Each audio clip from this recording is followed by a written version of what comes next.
ما كملناش 10 دقايق زمن. مين دول؟ دول يا باشا الطاقم الفني الكامل للنادي الاهلي. في عزا مين؟ في عزا محمد صبري، كابتن محمد صبري طبعا الله يرحمه.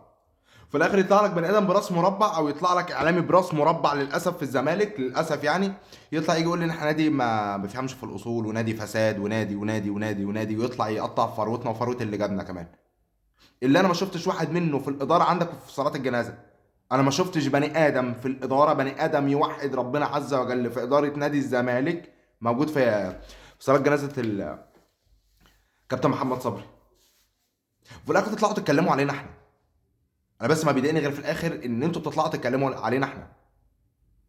طب روحوا اتعلموا يعني ايه اصول اصلا قبل ما تيجي تتكلم انت اهو. روح اعرف يعني ايه ربايه، روح اعرف يعني ايه ادب، روح اعرف يعني ايه احترام، روح اعرف يعني ان انت ما تغتابش في عرض حد. روح اتعلم الكلام ده قبل ما تيجي تتكلموا علينا احنا يا جدعان في الاخر. انتوا كنتوا فين انتوا في الجنازه؟ والمصحف والله ما شفت بني ادم حد من الاداره، انا بقول الاداره، ما شفتش بني ادم من اداره نادي الزمالك في صلاه جنازه كابتن محمد صبري. ولو حد عنده معلومه تانية غير دي اتمنى ان هو يصححها. الموضوع بقى صعب جدا معاكم. عنكم الله يا صاحبي.